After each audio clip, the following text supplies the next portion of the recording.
Hello friends, welcome to our YouTube channel तैयारी exam की। जिन लोगों ने अभी तक हमारे यूट्यूब चैनल को सब्सक्राइब नहीं किया है, प्लीज़ हमारे चैनल को सब्सक्राइब कर लें, बेल आइकन को प्रेस कर दें ताकि हमारे वीडियोज़ के अपडेट्स आपको समय समय पर मिलते रहें। ओके, तो आज हम कक्षा 10वीं की अध्याय 5 पॉलिटिकल साइंस का राजनीतिक विज्ञान का चैप्टर 5 है लोकतंत्र की चुनौतियाँ, ठीक है, का प्रश्नावली पे हम लोग आए हैं। इसमें हम लोग देखने वाले हैं वस्तुनिष्ठ प्रश्न, लघु उत्तरीय प्रश्न, दीर्घ उत्तरीय प्रश्न और जो कुछ भी रहेगा साथ ही साथ उसे भी देखने वाले हैं। तो वीडियो को एंड तक ज़रूर देखिएगा। यह भी जानने का कोशिश करेंगे कि एग्जाम में वीवीआई क्वेश्चन कौन कौन से आते हैं, तो वीडियो को अंत तक जरूर देखिएगा। आइए हम लोग देखते हैं पहले वस्तुनिष्ठ प्रश्न ऑब्जेक्टिव क्वेश्चन का पहला है सही विकल्प चुने का। क्वेश्चन नंबर 1 है लोकतंत्र की सफलता निर्भर करती है, तो इसका उत्तर हो जाएगा ग नागरिकों की विवेकपूर्ण सहभागिता पर, ठीक है। फिर क्वेश्चन नंबर 2 है आप लोगों के पास 15वीं लोकसभा चुनाव से पूर्व लोकतंत्र में महिलाओं की भागीदारी थी, कितना थी, तो इसका उत्तर हो जाएगा क 10%। फिर क्वेश्चन नंबर 3 है आप लोगों के पास लोकतंत्र जनता के द्वारा तथा जनता के लिए शासन है, यह कथन है किसका है, तो इसका उत्तर हो जाएगा ख। बुक में आंसर होगा ख अब्राहम लिंकन। ये क्वेश्चन भी आई है एग्जाम में, ये क्वेश्चन बहुत बार आता है, बहुत बार पूछा भी गया है। फिर क्वेश्चन नंबर 4 है आप लोगों के पास नए विश्व सर्वेक्षण के आधार पर भारतवर्ष में मतदाताओं की संख्या है लगभग, तो इसका उत्तर हो जाएगा ख 71 करोड़। फिर क्वेश्चन नंबर 5 है क्षेत्रवाद की भावना का एक कुपरिणाम है, तो इसका उत्तर हो जाएगा घ अलगाववाद। ओके, वीडियो अच्छा लगा होगा तो प्लीज लाइक कर दीजिएगा। फिर देखिए 2 है रिक्त स्थानों की पूर्ति करें का। क्वेश्चन नंबर पहला है इसमें भारतीय लोकतंत्र, तो यहाँ पे क्या फिलअप हो जाएगा, प्रतिनिधित्वात्मक लोकतंत्र है, प्रतिनिधित्वात्मक लोकतंत्र है। फिर 2 है न्यायपालिका में, यहाँ पे फिलअप हो जाएगा सत्य के प्रति निष्ठा होनी चाहिए। फिर क्वेश्चन नंबर 3 है भारतीय राजनीति में महिलाओं को 33% आरक्षण देने की मांग की गई है। ओके, फिर 4 है क्वेश्चन नंबर वर्तमान में नेपाल की शासन प्रणाली कैसी है, तो लोकतंत्रात्मक है। ओके, फिर आइए हम लोग चलते हैं क्वेश्चन नंबर 5 पे क्या है 15वीं लोकसभा चुनाव में यूपीए द्वारा 265 सीटों पर विजय प्राप्त की गई। ओके, फिर हम लोग देखते हैं अति लघु उत्तरीय प्रश्न पे जो very short answer type questions होते हैं, उसे भी हम लोग देखते हैं। क्वेश्चन नंबर 1 है लोकतंत्र जनता के द्वारा तथा जनता के लिए शासन है कैसे, तो इसका उत्तर हो जाएगा क्योंकि लोकतंत्र में जनता ही सारी शक्तियों का स्रोत होता है, इसलिए लोकतंत्र को जनता के द्वारा तथा जनता के लिए शासन कहा जाता है, ठीक है। आप लोग स्क्रीनशॉट लेके भी इसे बना सकते हैं या वीडियो को रोक के। फिर देखिए क्वेश्चन नंबर 2 है आप लोगों के पास केंद्र और राज्य सरकारों के बीच आपसी टकराव से लोकतंत्र कैसे प्रभावित होता है, तो उत्तर हो जाएगा केंद्र और राज्यों के बीच आपसी टकराव से आतंकवाद से लड़ने और जन कल्याणकारी योजनाओं जैसे शिक्षा, जाति भेदभाव, लिंग भेद, नारी शोषण, बाल मजदूरी एवं सामाजिक कुरीतियों इत्यादि के सुचारू रूप से क्रियान्वयन में बाधा पहुंचाती है। कोई भी अपेक्षित लक्ष्य हासिल करने के लिए केंद्र और राज्य सरकारों के बीच बेहतर सामंजस्य एवं तालमेल अति आवश्यक है। ओके, आइए अब हम लोग चलते हैं क्वेश्चन नंबर 3 पे क्या है। 3 आप लोगों के पास परिवारवाद क्या है, तो उत्तर हो जाएगा जब किसी जनप्रतिनिधि के निधन या इस्तीफे के कारण कोई सीट खाली हुई और उसे उसके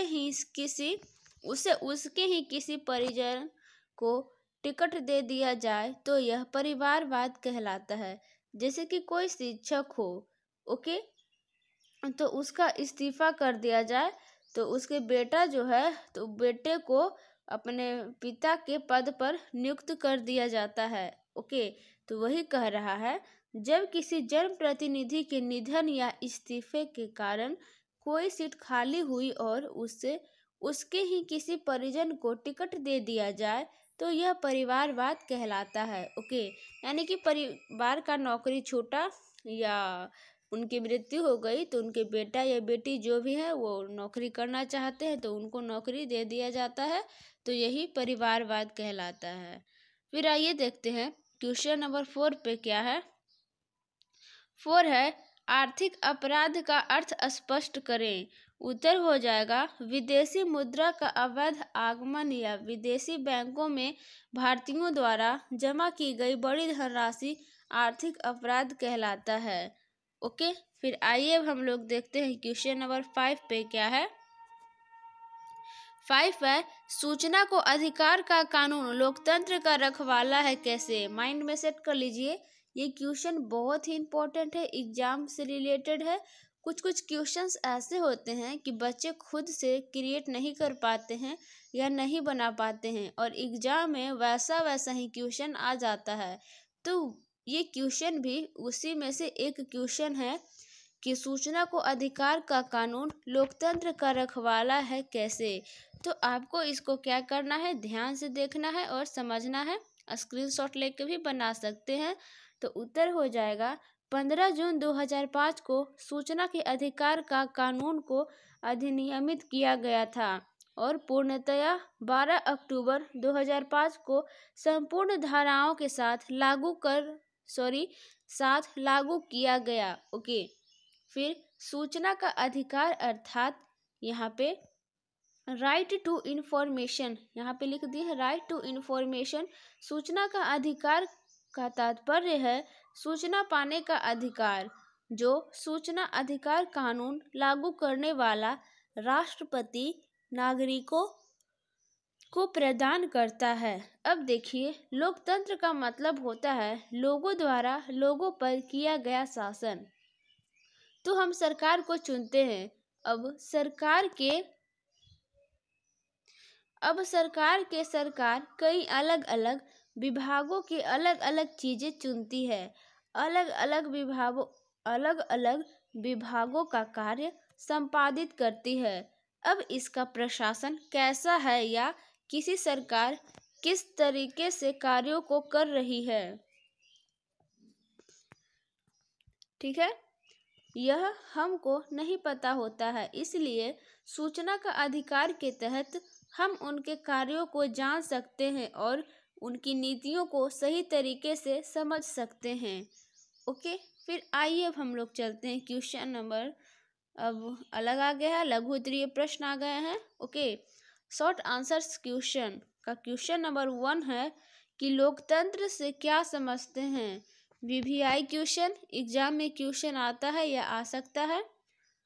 लोकतंत्र से क्या समझते हैं, तो इसका सिंपल सा आंसर है, ज़्यादा बड़ा भी नहीं है और कुछ ज़्यादा हार्ड भी नहीं है। ध्यान से समझिएगा तो समझ में आ जाएगा। और बुक रीडिंग नहीं की है तो बुक भी रीडिंग जरूर कीजिएगा, क्योंकि बुक रीडिंग करने से बहुत बेनिफिट होता है।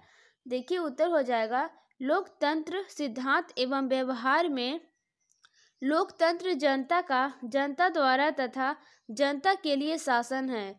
लोकतंत्र में यह व्यवस्था रहती है कि लोग अपनी मर्जी से सरकार चुने। लोकतंत्र एक प्रकार का शासन है, एक सामाजिक व्यवस्था का सिद्धांत है, विशेष प्रकार की मनोवृत्ति है तथा आर्थिक आदर्श है। एक अच्छा लोकतंत्र वह है जिसमें राजनीतिक और सामाजिक न्याय के साथ साथ आर्थिक न्याय की व्यवस्था भी है। देश में यह शासन प्रणाली लोगों को धार्मिक स्वतंत्रता, सामाजिक राजनैतिक समानता न केवल सैद्धांतिक रूप से अपितु व्यवहारिक रूप से भी दे। ओके, फिर देखिए क्वेश्चन नंबर 2 है आप लोगों के पास, गठबंधन की राजनीति कैसे लोकतंत्र को प्रभावित करती है। तो इसका उत्तर हो जाएगा, सिंपल सा आंसर है एंड छोटा भी है, बड़ा भी नहीं है ज़्यादा। तो लोकतंत्र में गठबंधन की राजनीति भी महत्वपूर्ण भूमिका अदा करती है। किसी दल को स्पष्ट बहुमत नहीं आने पर सरकार बनाने के लिए छोटी छोटी क्षेत्रीय पार्टियां आपस में गठबंधन करती है। गठबंधन में शामिल राजनीतिक दल अपनी आकांक्षाओं और लाभों की संभावनाओं के मद्देनजर ही गठबंधन करने के लिए प्रेरित होते हैं। इससे प्रशासन पर सरकार की पकड़ ढीली पड़ जाती है। ओके, फिर देखिए, भारत जैसे लोकतांत्रिक देश में आज गठबंधन की राजनीति काफ़ी प्रभावकारी साबित हो रही है। ठीक है, फिर देखिए क्वेश्चन नंबर 3 आप लोगों के पास क्या है। नेपाल में किस तरह की शासन व्यवस्था है? लोकतंत्र की स्थापना में वहाँ क्या क्या बाधाएं हैं? तो इसका आंसर हो जाएगा, नेपाल में अभी राजशाही शासन को समाप्त कर लोकतांत्रिक शासन स्थापित करने का प्रयास किया गया है, जो सफलता एवं असफलता के बीच फंस गया है। ओके, फिर देखिए, लोकतंत्र की स्थापना में वहाँ बहुत सारी बाधाएं हैं, जैसे माओवादी नेताओं की समस्या। माओवादी नेताओं को यह समझना चाहिए कि लोकतंत्र में और वह भी मिलीजुली सरकार में अपनी इच्छा लादना संभव नहीं है। दूसरी समस्या, संविधान सभा का चुनाव, तराई क्षेत्रों में असंतोष तथा माओवादियों द्वारा हथियार नहीं सौंपना है। ओके, फिर देखिए क्वेश्चन नंबर 4 आप लोगों के पास है, क्या शिक्षा का अभाव लोकतंत्र के लिए चुनौती है? देखिए हाईलाइटेड क्वेश्चन है एंड VVI क्वेश्चन भी है। ओके, आप लोग इसे ध्यान से देखिएगा और समझिएगा, क्योंकि ये क्वेश्चन एग्जाम में आते रहता है कि क्या शिक्षा का अभाव लोकतंत्र के लिए चुनौती है। तो इसका आंसर हो जाएगा, समझने की कोशिश कीजिएगा आप लोग, शिक्षा का अभाव लोकतंत्र के लिए एक गंभीर चुनौती है। शिक्षा, विशेषकर राजनीतिक शिक्षा के अभाव में कोई भी नागरिक अपने लोकतांत्रिक अधिकारों से अनभिज्ञ रहता है। नागरिकों का शिक्षित होना स्वस्थ लोकतंत्र के विकास में महत्वपूर्ण होता है। विशेषकर महिलाओं को शिक्षित करना अति आवश्यक है। राष्ट्रीय शिक्षा नीति के तहत महिलाओं में निरक्षरता दूर करने, शिक्षा में आने वाली बाधाओं के निराकरण करने तथा उन्हें प्रारंभिक शिक्षा में बनाए रखने के लिए सर्वाधिक प्राथमिकता सरकार की ओर से दी जा रही है। जब तक किसी देश के नागरिक, चाहे वह पुरुष हो या महिला, अशिक्षित रहेंगे, कोई भी देश अपने यहाँ विकसित लोकतंत्र की स्थापना नहीं कर सकता।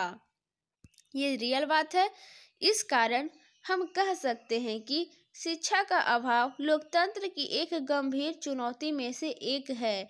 ओके, फिर देखिए हम लोग क्वेश्चन नंबर 5 पे चलते हैं। ये भी क्वेश्चन VVI है, एग्जाम में भी ये क्वेश्चन आते रहता है, हर बार नहीं आता है लेकिन आता है। ये भी क्वेश्चन आने की चांस रहता है कि आतंकवाद लोकतंत्र की चुनौती है कैसे। तो इसका उत्तर हो जाएगा, आतंकवाद की समस्या भी लोकतंत्र के लिए चुनौती है, क्योंकि इससे देश की एकता और अखंडता खतरे में पड़ जाती है। आतंकवाद की समस्या आज विश्व के हर एक देशों में कुछ न कुछ दिखाई पड़ता है। आतंकवाद के कारण देश का विकास अवरुद्ध हो जाता है, यानी कि रुक जाता है। अतः आज जरूरत है कि इस समस्या से निपटारा के लिए संकीर्ण दलीय राजनीति से ऊपर उठकर इसे हल करने में आतंकवाद की समस्या आज के लोकतांत्रिक देशों की गंभीर चुनौती है। ओके, अब आइए हम लोग चलते हैं दीर्घोत्तरीय प्रश्न पे। क्या है, लॉन्ग आंसर क्वेश्चंस का क्वेश्चन नंबर 1 है आप लोगों के पास, वर्तमान भारतीय राजनीति में लोकतंत्र की कौन कौन सी चुनौतियां हैं, विवेचना करें। तो इसका उत्तर हो जाएगा,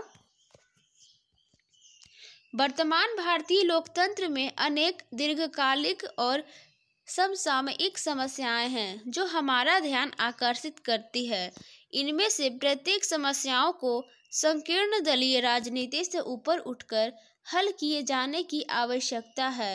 इन समस्याओं में मुख्य रूप से महंगाई, बेरोजगारी, आर्थिक मंदी, ग्लोबल वार्मिंग जलवायु परिवर्तन, विदेश नीति, आंतरिक सुरक्षा तथा तैयारियां आदि कई ज्वलंत मुद्दे हैं जिन पर काफ़ी संजीदा बहस यानी चर्चा की आवश्यकता है। देश की एकता और अखंडता के लिए खतरा बन रही शक्तियों पर व्यापक परिचर्चा होनी चाहिए।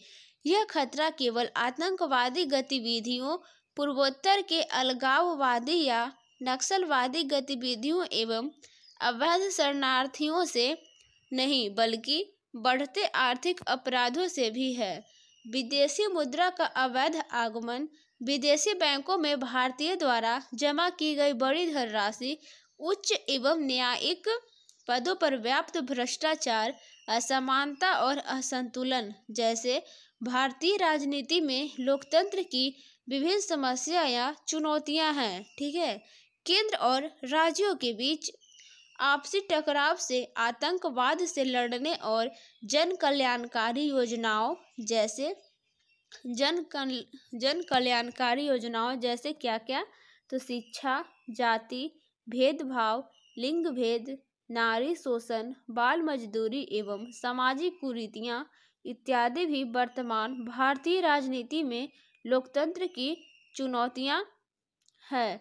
लोकतंत्र की बड़ी चुनौतियों में लोकसभा और राज्य विधानसभा के चुनाव में होने वाले अंधाधुंध चुनावी खर्च, उम्मीदवारों के टिकट वितरण और चुनावों में पारदर्शिता भी शामिल है। वंशवाद, परिवारवाद, जातिवाद, क्षेत्रवाद, गठबंधन की राजनीति, आपराधिक प्रवृत्ति के उम्मीदवारों का चुनाव में टिकट देना इत्यादि भारतीय राजनीति में लोकतंत्र की गंभीर चुनौती है। ओके, फिर आइए अब हम लोग देखते हैं क्वेश्चन नंबर 2 है, जो कि आप लोगों को स्क्रीन पे दिख रहा होगा कि ये VVI क्वेश्चन है कि बिहार की राजनीति में महिलाओं की भागीदारी लोकतंत्र के विकास में कहाँ तक सहायक है। तो इसका आंसर हो जाएगा, ध्यान से देखेंगे जो मैं VVI क्वेश्चन बता रही हूँ, तो उत्तर हो जाएगा बिहार भारत का एक पिछड़ा हुआ राज्य की श्रेणी में आता है। यहाँ की महिलाओं में शिक्षा का काफ़ी अभाव है। शिक्षा के अभाव के कारण महिलाएं अपनी राजनीतिक अधिकारों के प्रति जागरूक नहीं हो पाई है। भारत के अन्य राज्यों की तरह बिहार में भी स्वस्थ लोकतंत्र स्थापित है। आज की महिलाएं राष्ट्र की प्रगति के लिए पुरुषों के साथ कंधे से कंधा मिलाकर काम कर रही है। खेती बाड़ी से लेकर वायुयान उड़ाने और अंतरिक्ष तक जा रही है। इसके बावजूद वे दोयम दर्जे की शिकार है। बिहार सरकार ने पंचायती राज अधिनियम में महिलाओं के लिए 50% सीट आरक्षित कर उनके राजनीतिक भागीदारी को स्पष्ट कर दिया है। अब महिलाएं मुखिया, पंच, सरपंच तथा जिला परिषद में प्रमुख निर्वाचित हो रही है। कोई भी राज्य या देश में बिना महिलाओं के शिक्षित हुए लोकतंत्र का विकास नहीं कर सकता है। आज जरूरत है पंचायतों की तरह राज्य की विधान सभाओं में भी महिलाओं को सीट आरक्षित कर उनके राजनीतिक स्तर पर ऊंचा उठाया जा सके। संसद में महिलाओं को 33% आरक्षण देने का प्रस्ताव जो अभी लंबित है, उनके राजनीतिक क्षेत्र में ऊंचा उठाने का एक अच्छा प्रयास माना जा सकता है। अतः बिहार में चाहे पंचायत स्तर पर, विधानसभा या लोकसभा में महिलाओं की भागीदारी बढ़ानी होती तभी लोकतंत्र का विकास हो सकता है। ओके, फिर आइए देखते हैं क्वेश्चन नंबर 3, परिवारवाद और जातिवाद बिहार में किस तरह लोकतंत्र को प्रभावित करता है। तो आइए इसे हम विस्तार से समझने का कोशिश करेंगे। तो उत्तर हो जाएगा, अगर हम बिहार में लोकतंत्र की चुनौतियों पर नज़र डालते हैं तो आज बिहार में भ्रष्टाचार, जातिवाद, क्षेत्रवाद, परिवारवाद जैसी बुराइयां जहां निर्णायक भूमिका निभाती है। हाल के दशकों में यह परंपरा बनी है कि जिस जनप्रतिनिधि के निधन या इस्तीफे के कारण कोई सीट खाली हुई उसके ही किसी परिजन को चुनाव का टिकट दे दिया जाए। बिहार में परिवारवाद की यह स्वरूप लोकतंत्र की खामियों को दर्शाता है। सत्तारूढ़ जदयू ने 2009 में संपन्न हुए बिहार विधानसभा के उपचुनावों के दौरान यह कह दिया था कि किसी परिजन को पार्टी होने वाले चुनाव में उम्मीदवार नहीं बनाएगी। इस बात को लेकर जदयू में आंतरिक कलह की स्थिति पैदा हो गई थी। बिहार में अभी भी राजनीति में परिवारवाद हावी है, जो लोकतंत्र के लिए अच्छा संकेत नहीं है। ओके, फिर देखिए, बिहार में दूसरी समस्या जातिवाद की है। क्वेश्चन में चूंकि दो चीज था, एक परिवारवाद था और सेकंड जातिवाद था, तो परिवारवाद का तो यहाँ तक हो गया। अब यहाँ से हम लोग जातिवाद का देखने वाले हैं। तो बिहार में दूसरी समस्या जातिवाद की है। बिहार की राजनीति में जातिवाद काफी हद तक अपनी जड़ें जमा चुकी है। जातीय वोट बैंक बनकर वर्षों तक चुनाव जीतने वाले कुछ नेता तथा राजनीतिक दल इस मुद्दे को लेकर काफी परेशान हैं। आगामी 2010 का बिहार विधानसभा का आम चुनाव यह बता देगा कि जातीय वोट बैंक की राजनीति कारगर रहेगी या नहीं। ऐसा देखा गया है कि जो नेता अपने लिए जातीय वोट बैंक का सुरक्षित किला बना लेते हैं, वे सत्ता में आने के बाद आम लोगों के सामान्य विकास में कोई रुचि नहीं रखते हैं। वैसे नेतागण कुछ खास जातीय समूहों व व्यक्तियों के लिए ही सरकारी स्तर को सामूहिक व व्यक्तिगत लाभ पहुंचाने की कोशिश करते रहते हैं। इस शैली की राजनीति से बिहार को बड़ा नुकसान पहुंच रहा है। ओके, तथा बिहार अभी भी भारत के मानचित्र पर एक पिछड़े हुए राज्य के रूप में जाना जाता है। ओके, फिर आइए हम लोग देखते हैं क्वेश्चन नंबर 4 पे क्या है। 4 है आप लोगों के पास, क्या चुने हुए शासन लोकतंत्र में अपनी मर्जी से सब कुछ कर सकते हैं? तो इसका उत्तर हो जाएगा, लोकतंत्र में जनता प्रतिनिधि का चुनाव करती है। प्रतिनिधि जनता के विकास हेतु कार्य करते हैं, किंतु चुने हुए शासक अपनी मन मर्जी नहीं कर सकता। अगर चुने हुए शासक मनमानी करेंगे तो कानून उनके लिए बाधक होंगे। ऐसे शासक को विरोधी दल भी कहते हैं। ओके, तथा जनता भी उनके विरुद्ध उठ खड़ी होती है और वे लोगों का विश्वास खो देते हैं, जिससे भविष्य में उनके लिए खतरा तथा रुकावट खड़ी हो जाती है। बेरोजगारी उन्मूलन, महंगाई पर नियंत्रण, वैश्विक तापन, जलवायु परिवर्तन, वैदेशिक नीति, आंतरिक सुरक्षा, रक्षा तैयारियां, देश की एकता और अखंडता, आतंकवाद एवं अलगाववाद, नक्सली गतिविधियां, बढ़ती आर्थिक अपराधों तथा विदेशी मुद्रा का अवैध आगमन, विदेशी बैंकों में भारतीयों द्वारा जमा की गई बड़ी धनराशि आदि पर नियंत्रण, उच्च एवं न्यायिक पदों पर व्याप्त भ्रष्टाचार, असमानता एवं असंतुलन, राजनीति में परिवारवाद एवं जातिवाद आदि भारतीय लोकतंत्र की प्रमुख चुनौतियों के समक्ष शासक वर्गों की मनमानी नहीं चलने वाली है। ओके, फिर देखिए हम लोग क्वेश्चन नंबर 5 पे चलते हैं। क्या है, न्यायपालिका की भूमिका लोकतंत्र की चुनौती है कैसे? इसके सुधार के उपाय क्या हैं? तो इसका सिंपल सा आंसर है, आप लोग ध्यान से समझने का कोशिश करेंगे। उत्तर हो जाएगा, वर्तमान समय न्यायपालिका की भूमिका भी लोकतंत्र की एक बड़ी चुनौती है। भारतीय लोकतंत्र प्रतिनिधित्वात्मक लोकतंत्र है। इसमें शासन का संचालन जनप्रतिनिधियों द्वारा किया जाता है। ओके, फिर देखिए, भारतीय लोकतंत्र के 3 अंग है। कौन कौन से? फर्स्ट है कार्यपालिका, सेकेंड है विधायिका तथा थर्ड है न्यायपालिका। इसमें कार्यपालिका विधायिका के प्रति उत्तरदायी है और विधायिका न्यायपालिका के प्रति। किसी भी लोकतंत्र की सफलता में स्वतंत्र एवं निष्पक्ष न्यायपालिका ही भूमिका एक सर्वमान्य सत्य है। अमेरिका का और ब्रिटेन की लोकतांत्रिक सफलता बहुत हद तक उनकी न्यायपालिका की सफलता है। भारत में भी न्यायपालिका को संविधान में ही विशेष अधिकार दिए गए हैं, लेकिन कानून का निर्माण चूंकि संसद में होता है, इसलिए न्यायपालिका सिर्फ उन कानूनों की रक्षा भर ही नहीं कर सकती।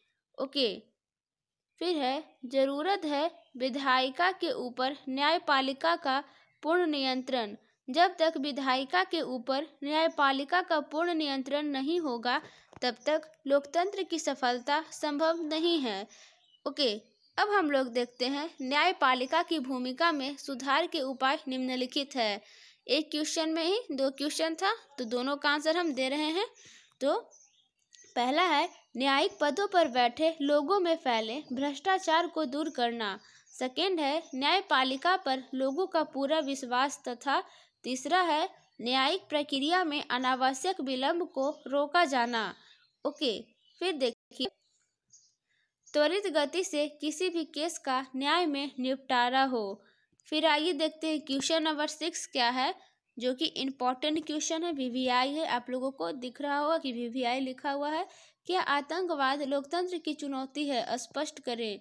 तो उत्तर हो जाएगा आज भारत सहित दुनिया के अधिकांश देश आतंकवाद की समस्या से ग्रसित है, जो लोकतंत्र की एक गंभीर चुनौती के रूप में सामने आया है। आतंकवाद के कारण किसी भी देश की अखंडता एवं एकता के लिए खतरा उत्पन्न कर रही है। यह खतरा केवल आतंकवादी गतिविधियों, अलगाववादी या नक्सलवादी गतिविधियों एवं अवैध शरणार्थियों के साथ साथ बढ़ते हुए आर्थिक अपराधों से भी है। आतंकवाद आज पूरी तरह अपनी जड़ें जमा चुका है तथा देश के विकास में पूरी तरह बाधा बना हुआ है। केंद्र और राज्यों के बीच आपसी टकराव से आतंकवाद से लड़ने और जन कल्याणकारी योजनाओं के सुचारू क्रियान्वयन में बाधा पहुंचाती है, जबकि आज दुनिया के अधिकांश देशों में आतंकवाद अपना पैर जमा चुका है। दुनिया के देशों को मिलकर इस समस्या को जड़ से उखाड़ फेंकने की आवश्यकता है। आतंकवाद गतिविधियां किसी भी लोकतांत्रिक देश की सबसे गंभीर चुनौती है, देश के विकास में बाधक है तथा लोकतंत्र के लिए खतरा है। ओके, यहाँ पे सारे क्वेश्चन एंड हो गए हैं। लघु उत्तरीय प्रश्न, दीर्घ उत्तरीय प्रश्न, वस्तुनिष्ठ प्रश्न, रिक्त स्थानों की पूर्ति करें तथा एग्जाम में आने वाले वीवीआई क्वेश्चन आप लोग जरूर देखे होंगे। वीडियो अच्छा लगा होगा तो एक लाइक कर दीजिएगा, चैनल पे नए हैं तो सब्सक्राइब कर दीजिएगा और बेल आइकन को प्रेस करके ऑल पे क्लिक कर लीजिएगा। ओके, ताकि हमारे वीडियोज़ के अपडेट्स आपको समय समय पर मिलते रहें। ठीक है, इसका प्लेलिस्ट मिल जाएगा आपको। ठीक है, प्लेलिस्ट में देख लीजिएगा। पूरा चैप्टर तो समाप्त हो गया है, हिस्ट्री का भी हो गया है, इकोनॉमिक्स का हो गया है, आज पॉलिटिकल साइंस का भी एंड हो गया है। आगे हम लोग ज्योग्राफी पे चलेंगे, भूगोल पे। ठीक है, तो मिलते हैं अगले वीडियो में, तब तक के लिए bye bye, take care, thank for watching this video, have a nice day.